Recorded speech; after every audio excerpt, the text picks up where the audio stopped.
सुनिए, एक कविता सुनाने का मन है। बहुत अच्छे।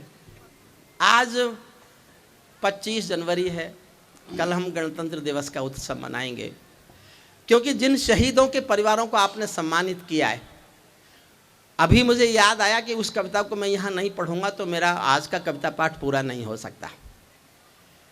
हमारे देश के एक बड़े क्रांतिकारी शहीद हुए चंद्रशेखर आज़ाद। उत्तर प्रदेश में एक ऐसी मुख्यमंत्री आई थी जिन्होंने चंद्रशेखर आज़ाद को पब्लिकली आतंकवादी कहा था। चंद्रशेखर आज़ाद के नाम के विद्यालय का पत्थर हटाकर किसी और के नाम का लगाया। एक पत्रकार ने शिकायत की तो घूम के गुस्से में बोली, कौन चंद्रशेखर आज़ाद, वो आतंकवादी। और इससे भी दुख की बात यह है कि जब उन्होंने ऐसा किया तब वो अपने बल पर मुख्यमंत्री नहीं थी, भारतीय जनता पार्टी के समर्थन से मुख्यमंत्री थी।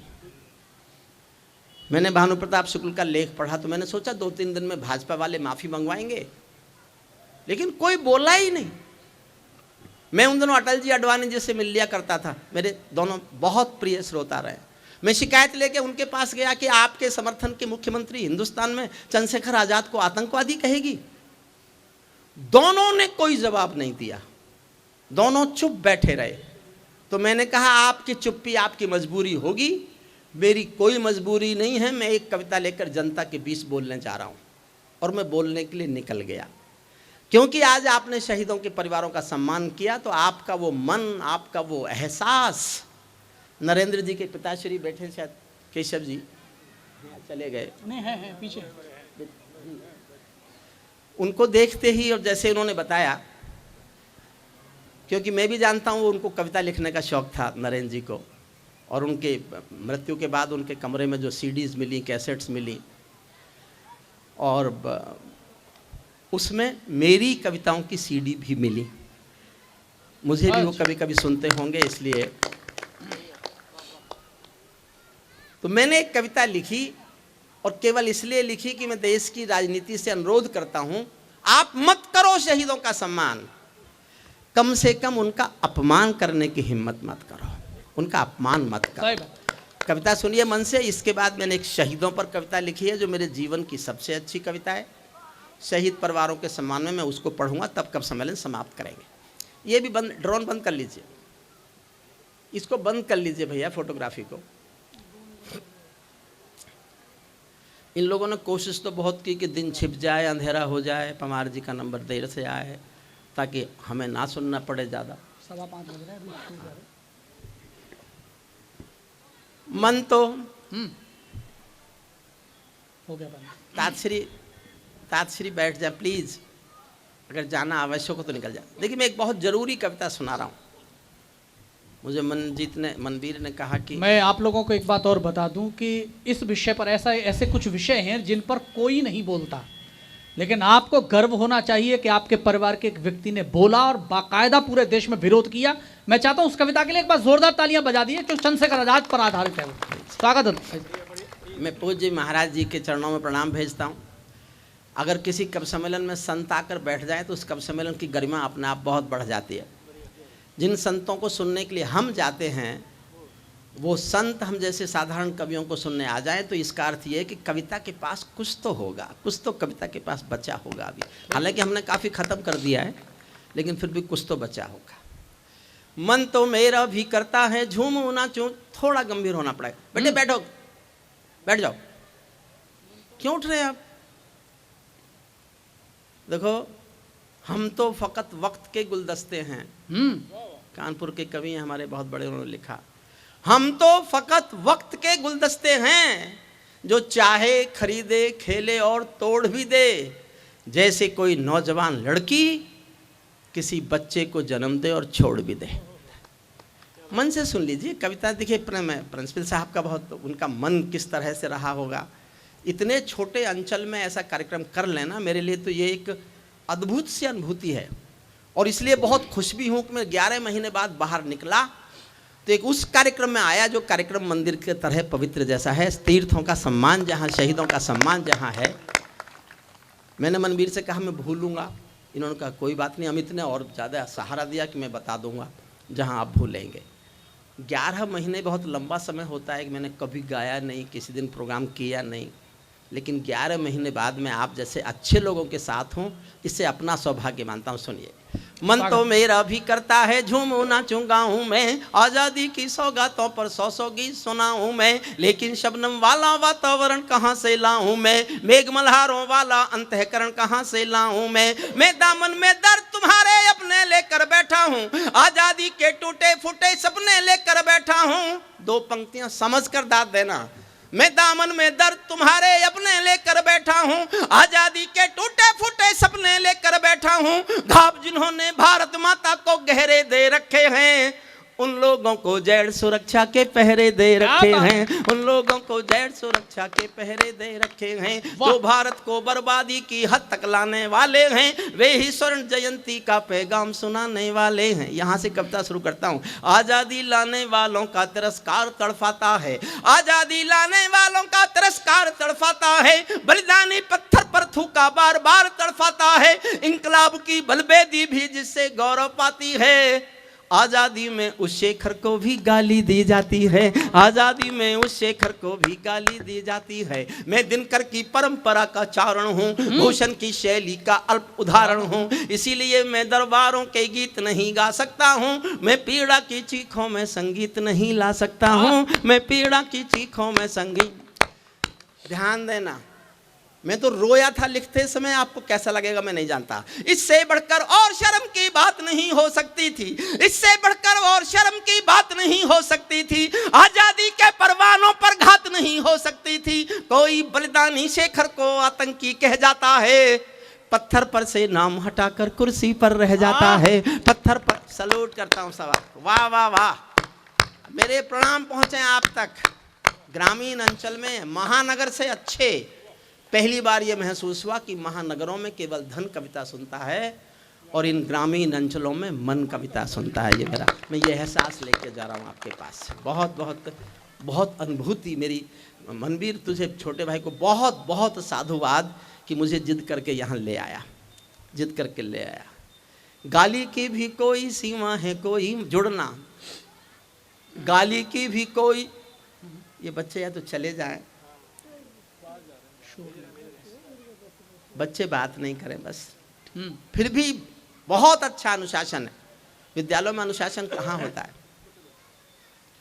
जी भाई साहब। इससे बढ़कर और शर्म की बात नहीं हो सकती थी, आजादी के परवानों पर घात नहीं हो सकती थी। कोई बलिदानी शेखर को आतंकी कह जाता है, पत्थर पर से नाम हटाकर कुर्सी पर रह जाता है। गाली की भी कोई सीमा है, कोई मर्यादा है, ये घटना तो देशद्रोह की परिभाषा से ज्यादा है। मेरी आंखों में पानी है, सीने में चिंगारी है, राजनीति ने कुर्बानी के दिल पर ठोकर मारी है। सारे वतन पुरोधा चुप थे, कोई कहीं नहीं बोला, लेकिन कोई ये ना समझे कोई खून नहीं खोला। सुनकर बलिदानी बेटों का धीरज डोल गया होगा, मंगल पांडे फिर शोणित की भाषा भूल गया होगा। वाह, कविता का सौंदर्य ये है, जब गाली मिली होगी चंद्रशेखर आजाद को, शहीदों की आत्मा ने सुनी होगी, उन शहीदों की आत्मा पर क्या गुजरी, ये कविता का सौंदर्य बोध है। आपका बहुत प्यार मांगता हूं सुनने। कोई सारे वतन पुरोधा चुप थे, कोई कहीं नहीं बोला, लेकिन कोई ये ना समझे कोई खून नहीं खोला। सुनकर बलिदानी बेटों का धीरज डोल गया होगा, मंगल पांडे फिर शोणित की भाषा बोल गया होगा। सुनकर हिंद महासागर की लहरें तड़फ गई होंगी, शायद बिस्मिल की गजलों की बहरें तड़फ गई होंगी। नील गगन में कोई पुच्छल तारा टूट गया होगा, अशफाकुल्लाह की आंखों में लावा फूट गया होगा, अशफाकुल्लाह की आंखों में लावा फूट गया होगा। भारत भू पर मरने वाला टोला भी रोया होगा, इंकलाब का रंग बसंती चोला भी रोया होगा। चुपके चुपके रोया होगा संगम तीरथ का पानी, आंसू आंसू रोई होगी धरती की चूनरधानी। एक समंदर रोई होगी भगत सिंह की कुर्बानी। क्या यही सुनने की खातिर फांसी झूले सेनानी, क्या यही सुनने की खातिर फांसी। और साहब जब बताई दिया कि मैं जाट कुल में पैदा हुआ हूं, तो जाटों को गुस्सा बहुत आता है बिना बात, क्योंकि वो दिमाग से नहीं दिल से काम लेते हैं। दुनिया में सारी बीमारी इसलिए है कि लोगों के दिलों में दिमाग आ गया। अगर लोगों के दिमाग में दिल पहुंच जाए तो सारे संसार की समस्या क्या बात है, समस्या है। क्रोध मुझे भी आता है, मुझे भी आया था। इस घटना को सुनकर मुझे बहुत क्रोध आया था। मैं उस क्रोध को कैसे दिखा सका? अगर आपको लगे कि इस जाट कुल के किसी बेटे को ये क्रोध ऐसे ही दिखाना चाहिए था, तो मैं ऐसी तालियां सुनना चाहता हूं जो मुझे याद रहें। 11 महीने से तालियां नहीं सुनी हैं, मैं अगले 11 महीने तक आपकी तालियों की गूंज अपने कान में महसूस करता रहूं। इतना प्यार चाहता हूं। 4 लाइन सुनना। चुपके चुपके रोया होगा संगम तीरथ का पानी, आंसू आंसू रोई होगी धरती की चूनर धानी, एक समंदर रोई होगी भगत सिंह की कुर्बानी, क्या यही सुनने की खातिर फांसी झूले सैनानी। जहां मरे आजाद पार्क के पत्ते खड़क गए होंगे, जहां मरे आजाद पार्क के पत्ते खड़क गए होंगे, शायद शेखर बाजू जी के, शायद तब शेखर जी के भी बाजू फड़क गए होंगे। पल दो पल को शायद उनकी निदिया भाग गई होगी, पल दो पल को शायद उनकी निदिया भाग गई होगी, फिर पिस्तौल उठा लेने की इच्छा जाग गई होगी, फिर पिस्तौल एक बार दोनों हाथ ठकर तालियों के साथ एक बार, क्या बात, जिंदाबाद। शेखर महायज्ञ का नायक। आश्चर्य सचमुच ये है कि मैं 11 महीने बाद गा रहा हूँ, हालांकि गलतियां कहीं कहीं हो रही हैं, मुझे पता चल रहा है। आपको तो पता चल नहीं रहा होगा क्योंकि इसने इससे पहले मुझे गाते देखा नहीं है। भगवती प्रसाद जी ने यूट्यूब पर सुन रखा है, तो उतना अच्छा मैं नहीं गा रहा हूँ ये मैं जानता हूँ, लेकिन फिर भी आप बहुत मन दे रहे हैं, सुनिएगा। शेखर महायज्ञ का नायक गौर। एक आधी मिनट में बताता हूँ शेखर क्या थे। आपने कुछ भी कह दिया उनके लिए। मैंने जब शेखर पर लिखा तो मैंने बहुत पढ़ा। 2 बातें वो बताने जा रहा हूँ आपको जो आपने कहीं कभी सुनी नहीं होंगी। 700 लोग अंग्रेजों ने इसलिए नौकरी पर रखे हुए थे कि वो चंद्रशेखर आज़ाद को पहचान लें। पहचानने के लिए 700 लोगों को नौकरी दे रखी थी अंग्रेजों ने। और एक बात आपको वो बताने जा रहा हूँ जो दुनिया के क्रांतिकारियों के इतिहास में केवल और केवल चंद्रशेखर आज़ाद के नाम से जुड़ी है। इकलौता बेटा था चंद्रशेखर आज़ाद। माता पिता रहते थे भावरा, एक जगह है झाबुआ जिले में मध्य प्रदेश में, वहाँ रहते थे। गरीब थे। चंद्रशेखर आज़ाद की पार्टी बैंक ये खजाने लूटती थी सरकारी, आज़ादी की लड़ाई के लिए हथियार खरीदने के लिए। एक दिन किसी ने आकर ये कहा कि चंद्रशेखर, जो पैसा तुम लूटते हो वो तुम्हारे संदूक में रहता है, इसकी चाबी तुम्हारे पास है। तुम जानते हो तो घर में तुम्हारे माँ बाप के पास खाने को रोटी के लिए पैसा नहीं है, माँ बाप भूखे मरने के कगार पर हैं, कम से कम इतना पैसा तो घर भेज दे इस संदूक में से कि तेरे माँ बाप रोटी खा लें। तो चंद्रशेखर आज़ाद एक पल को उनकी आंखें लाल हुईं और लाल आंखों से बोले कि माँ बाप क्या सिर्फ मेरे हैं और क्रांतिकारियों के नहीं है?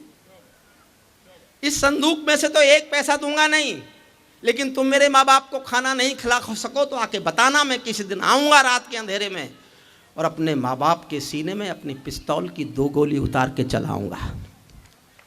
उसको आतंकवादी बताएगी राजनीति, उसको। तब सुनना, शेखर महायज्ञ का नायक गौरव भारत भूखा है, जिसका भारत की जनता से रिश्ता आज लहू का है, जिसके कारण त्याग अलौकिक माता के आंगन में था, इकलौता बेटा होकर भी आजादी के रण में था, जिसको खूनी मेहंदी से भी देह रचाना आता था, आजादी का योद्धा केवल चले चबे ना खाता था। अब तो नेता पर्वत सड़कें शहरों को खा जाते हैं और पुलों के शिलान्यास में नहरों को खा जाते हैं। अब तो नेता पर्वत सड़कें शहरों को खा जाते हैं और पुलों के शिलान्यास में नहरों को खा जाते हैं। आजादी के कारण जो गोरों से बहुत लड़ी है जी, शेखर की पिस्तौल किसी तीरथ से बहुत बड़ी है जी, शेखर की पिस्तौल किसी।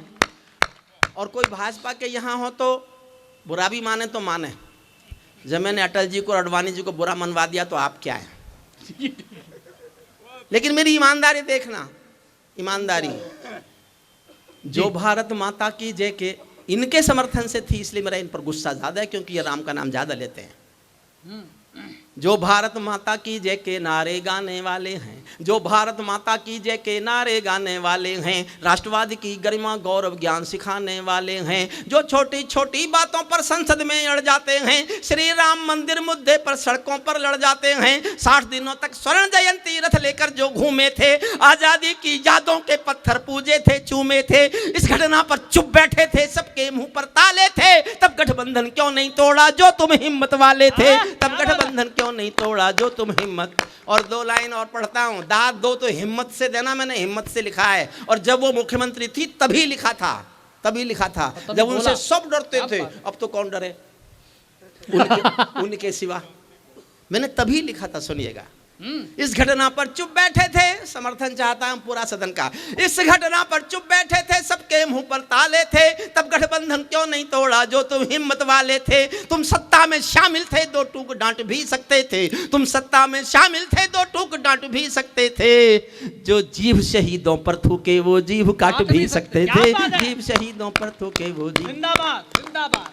अंतिम छंद पढ़ता हूं कविता का, जो सीने पर गोली खाने को आगे बढ़ जाते थे भारत। आप शुद्ध कविता सुनना, शुद्ध कविता, थोड़ी सी देर, 1 मिनट।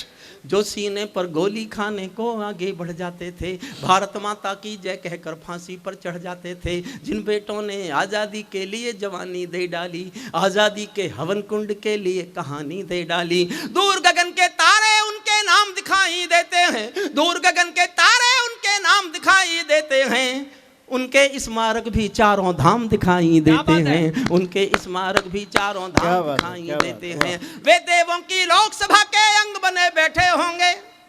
मैं उनका स्थान बता रहा हूं, और तुम्हारा तो सबको पता है ही।